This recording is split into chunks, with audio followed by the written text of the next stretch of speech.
Welcome back to the channel, everybody. I'm the Tome Scour. In today's deck tech video, we have a newer commander out of Modern Horizons 2. We have Sythis, or is it Sythis? I don't know. I like to call it Sythis, I guess. Sythis Harvest Hand. It is a green and a white. Whenever you cast an enchantment spell, you gain 1 life and draw a card. Alright, so this card seems like it would be pretty fun. I've not played it yet, but when it came out, I knew I'd want to build it just because, you know, card draw on a commander is pretty great. So we're going to have a lot of enchantments in here and a lot of enchantment creatures to trigger this ability where we gain 1 life and draw a card. Now, this is probably like an unfinished deck. This is one that I just sort of put together quickly with cards that I already had on me. So if I could, you know, maybe just get a few extra upgrades to this, that'd be great. If you have any ideas for this deck that you see at the end you think I could add to it, leave a comment down there and let me know what you think would be a good card I could take out or to put into it. Any comments or suggestions, I'm open to hear them. Alright, so we got our commander here first of all. So let's look at our creature package first. We have a couple of Enchantresses in here. I am missing maybe a couple, but they're sort of the expensive ones. At least one I know for sure is expensive, but we do have Viduran Enchantress. And you can pay 0 and draw a card when you successfully cast an enchantment. So every time you cast an enchantment, you draw a card. Alright. Then we have Mesa Enchantress. Does the same thing. Cast an enchantment, draw a card. Next one, we have Sythis Champion. Whenever an enchantment enters the battlefield, so it doesn't even have to be cast when it enters the battlefield, put a +1/+1 counter on it and draw a card. Alright, so we can beef this guy up and get some more card draw off of it. Next, we have Eidolon of Blossoms. Whenever Eidolon of Blossoms or another enchantment enters the battlefield under your control, draw a card. Alright, so that is our Enchantress package. I know I could probably upgrade this a little bit. But the idea is if we get any of these out and we're casting enchantment cards, we're going to be drawing 2 cards, sometimes even 3 if we have 2 of these on the battlefield. And it starts to just get kind of crazy with all the card draw in this deck. Alright. Next we have Sanctum Weaver, another new card from Modern Horizons 2. You tap it, add X mana of any one color, where X is the number of enchantments you control. So kind of like the Gaia's Cradle of enchantments, or I guess that would be Sarah's Sanctum. Is that what it's called? On a stick, I guess. Yeah. Is that the name of that card? I think it is. I don't know. I can't afford it, so it's not in here. Next, we have Destiny Spinner, which is great because not only is it an enchantment creature, but it also says that creatures and enchantment spells you control can't be countered, so that helps us out in this deck quite a bit. Next, we have Courser of Crufix. So this is sort of like a little bit of ramp in our creatures here. We have play the top card of your library revealed. You can play lands from the top of your library. Whenever land enters the battlefield, gain 1 life. Right, so we're going to be gaining some good amount of life in this deck. I'm almost thinking that I should probably put what is that artifact in here? Now that I'm like looking at this life gain in here, I'm thinking that might be a good idea. What is it? I'll think of it maybe. So next up we have Dryad of the Elysian Grove. So this is a mana fixing plus we get to play an extra land on our turn, so that helps us to ramp a little bit as well. And then we have Heliod Sun Crown, and yes, we do have the infinite combo with Walking Ballista in here. Decks like this, I put that in there sometimes, not to necessarily pull off that combo, but to make sure I have it there in case I need a win con and I'm about to lose and I can pull it off at the last second. That's kind of the only reason why that kind of stuff is in here. Alright, so we got Heliod of the Sun Crown. It says whenever you gain a life, put a +1/+1 counter on target creature, enchantment you control. And then you can pay 2, one in a white, and another target creature gains lifelink until the end of turn. Alright, so we got some lifelink synergies going on here. With our commander, we're going to be gaining lots of life, so this one is really, really good in that. Alright, next we have Arasa of the Endless Web. This is a token generator. We do have quite a few token generators in here. But it is an enchantment creature as well, so it triggers our commander. Plus it says whenever an opponent casts an instant or sorcery spell, create a 1/2 green spider creature token with reach. So we do have some token generators in here just for blockers until we can really set up and get our big army of tokens out. Next, we have Karametra, God of Harvest. This is kind of like the old Enchantress commander, I guess. It says, whenever you cast a creature spell, you may search your library for a forest or plains and put that on the battlefield tapped, then shuffle your library. Alright. I don't have a whole lot of creatures in this deck. I think there's only 19 total, so I'm not sure if this one's going to be great in there. This one may be one that I take out, but we shall see after I play with it a little bit more. Next up, we have Nyx Bloom Ancient. It is an enchantment creature, and it triples our mana from our whenever we tap a permanent for mana. So all of our mana is basically going to come from lands except for a couple of artifacts. But if we can get this out and we can start tripling our mana up, that's pretty good. All right. Then we have some of our token creators on body form. We have a Johnny's Chosen. So when enchantment enters the battlefield, create a 2/2 cat. We have Archon of Sun's Grace, that when enchantment enters, create a 2/2 Pegasus with flying. All right. And then we have, next we have Auramancer. So this is sort of a recursion. When it enters the battlefield, return an enchantment card from your graveyard to your hand, just so we can get something back that we may need. Starfield Mystic, which makes our stuff less to cast. So enchantment spells cost 1 less to cast. This goes great in this deck. And whenever enchantment you control is put into a graveyard, put a +1/+1 counter on this, so we can kind of beef them up a little bit. All right, next we have 2 creatures that sort of protect us. We have Shalai, Voice of Plenty. So you, planeswalkers you control, and other creatures you control have hexproof. Plus we can pay 6, which we should be able to easily do at the ramp in this deck, and put a +1/+1 counter on each creature you control. So if we get a lot of tokens out, we can start putting a lot of +1/+1 counters on things. Next, big time protection here. We have Avacyn, Angel of Hope. Protect all of our creatures and all of our permanents, make them indestructible. So yeah, good card to have in here and make sure all of our stuff is indestructible. And then finally we do have the Walking Ballista to go along with Heliod. Alright. And if you weren't familiar with that combo, if this is like something new to you, basically what it says is that Heliod, you can pay 2 mana, a white and a generic, and you can give a creature lifelink until end of turn. Alright, and so we'll give Walking Ballista lifelink, remove a +1/+1 counter from it, deal damage to a player, we gain 1 life, and then we repeat the cycle. After we gain life with Heliod, we can put a +1/+1 counter back on Walking Ballista, remove it, deal damage over and over again until all of our opponents are dead. So that is the combo with those two. Pretty famous combo these days. Alright. Enchantress's Presence, whenever you cast, we're into our enchantments now, okay, so that's all the creatures into our enchantments. So now we have Enchantress's Presence, which this deck is named after, an Enchantress deck, I think is what this is named after. I don't know. Whenever you cast an enchantment spell, draw a card, so that's always nice. Gotta have some more card draw in there. Alright, now we have our enchantments that create tokens. We have Luminarch Ascension. So at the beginning of each opponent's end step, if you didn't lose life, you may put a quest counter on Luminarch Ascension. And you can pay 2, create a 4/4 white angel creature token with flying, activate this if you have 4 more quest counters on it. So if we can get this down early and it stays on the battlefield, it's going to be pretty good, and we're going to start pumping out some 4/4 angels. Next we have Felidar Retreat, so we can either make 2/2 cats, or we can put +1/+1 counters on each creature we control when we play a land, and we do have a lot of stuff in here that can help us play extra lands. If we have this on the battlefield, that'll help us out to create tokens and to get +1/+1 counters on things. Next, we have Court of Grace, which creates tokens and gets us card draw if we're the Monarch.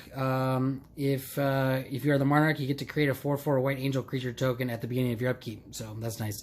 Otherwise, if you're not the Monarch, you get a 1/1 Spirit or some trump blocking. Alright. Then we have Blessed Sanctuary. This is basically kind of like part of our Stax and part of our token creators. We have a little bit of both in this card.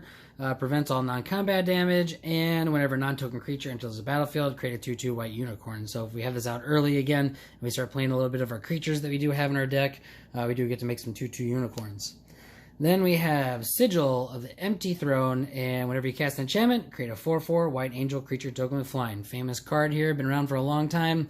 Definitely good in this deck with some more angels. Alright, next we have Utopia Sprawl. This is our ramp package, I guess you could call it. A ramp and mana fixing package of enchantments. We have Utopia Sprawl, and then we have Wild Growth. Alright. Abundant Growth. All 1 mana spells here, which are great.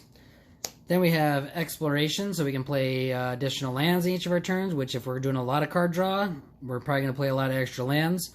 As well as Burgeoning. So whenever an opponent plays a land, put a land from your hand onto the battlefield. Fantastic. Then we have Growing Rights of Idlamak, which is just, great if we have a lot of tokens out and we look at the back side of this card here, if it turns into a land, you get to add 1 green to your mana pool for each creature you control. So basically this becomes a Gaia's Cradle if you're able to flip it over, which is pretty great. And it's an enchantment to begin with, so it's got to be in this deck. Next, we have Court of Bounty. So if you're the Monarch, you can look at the top card of your library and or you put a land card from your hand on the battlefield. And then if you're the monarch, you get to put a creature and a land onto your hand onto the battlefield. So card draw and a little bit of ramp in there. And our last ramp piece is Mirari's Wake to double up our mana. All right, next we have some of our removal spells. And we have Darksteel Mutation, turning things into 0/1 indestructible insects. We have Kenrith's Transformation, which turns things into 3/3 elks. We have Song of the Dryads, which turns things into forests. We have Banishing Light, which exiles things. We got Elspeth Conquers Death, which not only takes something out that's a bigger creature or some other permanent, but we also get to return something from our graveyard to the battlefield on its third part of the saga there. All right.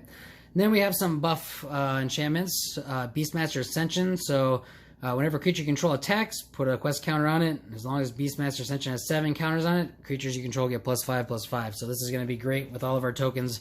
We should be able to attack out quite a bit with this and get this activated right away with our +5/+5 on all of our creatures. Then we have Cathar's Crusade. So whenever a creature enters the battlefield, put a +1/+1 counter on each creature you control. All right, and so that's the last of our buffing stuff to make our creatures and our tokens much bigger. All right. Next, we have a little bit of protection for us. We have Privileged Position.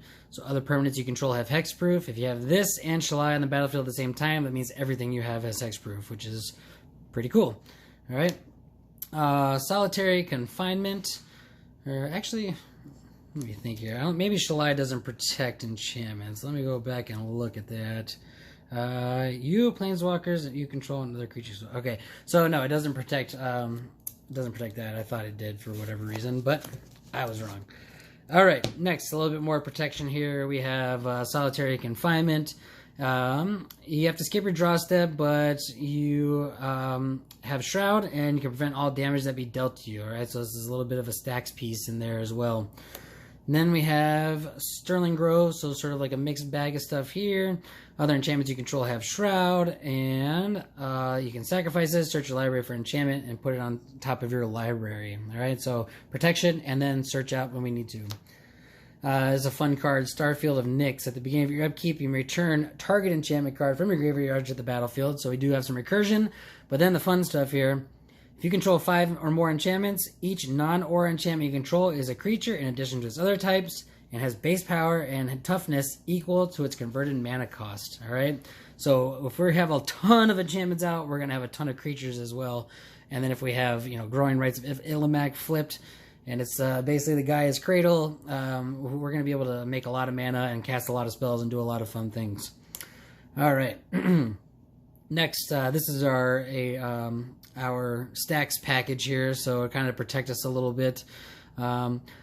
Whenever a spell or ability an opponent controls destroys a non-creature permanent you control, you may destroy target permanent that opponent controls. All right, so it kind of keeps people from wanting to destroy our things because they know we'll be able to just destroy their stuff as well. Okay, next we have Aura of Silence, and artifacts and enchantment spells cost target opponent 2 additional 2 to play, and then you can sacrifice this and destroy a target artifact or enchantment. All right, so kind of keeps our opponents, somebody has like a lot of artifacts and enchantments in their deck, we'll choose them. They won't be able to cast as many of them. Next, we have Authority of the Consuls. Creatures your opponents control enter tapped. All right. Sphere of Safety. Creatures can't attack you or planeswalker control unless they play X for each of those creatures, where X is the number of enchantments you control. Awesome card here. We have Ghostly Prison. Taxing people attacking us. All right. So that is our Stax package there. Next we have some, that's all of our enchantments, all right? Next up we got our instants. We have Enlightened Tutor, Eladamri's Call for our tutors. Removal, we have Path to Exile, Swords to Plowshares, Beast Within, Generous Gift, and to protect us at the end if something were, like protect us from board wipes or if we're going to lose, we have Angel's Grace. We have Teferi's Protection, and our green counterspell, as I like to call it, Veil of Summer. We do have a couple of Wraths with Wrath of God, and we have Austere Command, but also we can destroy Wrath, several different options here. Then we have Idyllic Tutor to search up for an enchantment, and we have Resurgent Belief. so that if all of our stuff ends up in the graveyard, we can go and get it back if this will hopefully resolve after it's been suspended. All right, 2 artifacts. We have Soul Ring and we have Thought Vessel. If we have a lot of card draw, we're probably going to need Thought Vessel, so that's why that's in there, and Soul Ring. Okay, and then let's take a look at our land package. It's kind of standard. I do have a few utility lands in here, but we have Temple Garden, Sunfettle Grove, Bountiful Promenade, Brushland, Wooded Bastion, Branchloft Pathway, Horizon Canopy, Temple of Plenty, Canopy Vista, Celestia Sanctuary, Crowston Verge. So now we're getting into our fetch lands. Crowston Verge, Blighted Woodland, Fabled Passage. Then we have Command Tower. Nykthos Shrine to Nyx. This is just great because we're going to have a lot of green and white stuff out here. So what if we want to tap for either one of those? We're going to be able to make a lot of mana with Nykthos out. Hall of Heliod's Generosity for more recursion. And then Gavney Township, so we can put +1/+1 counters on all of our tokens. Reliquary Tower, because we will be drawing a lot of cards. Field of Ruin for those pesky decks with just gross utility lands. Then we have 1, 2, 3, 4, 5, 6, 7, 8, 9 forests, and 1, 2, 3, 4, 5, 6, 7 plains. So that is the deck. That is my Enchantress deck. Like I said, I think I could probably do a few other upgrades to this, make this a little bit better. Tell me what you think down in the comments. Let me know. What are some things that you would add to this? What are some things you would take out? Anything you want to say down there in the bottom, let me know what you think. Gently tap that like and subscribe button. Don't smash it, and we'll see you next time.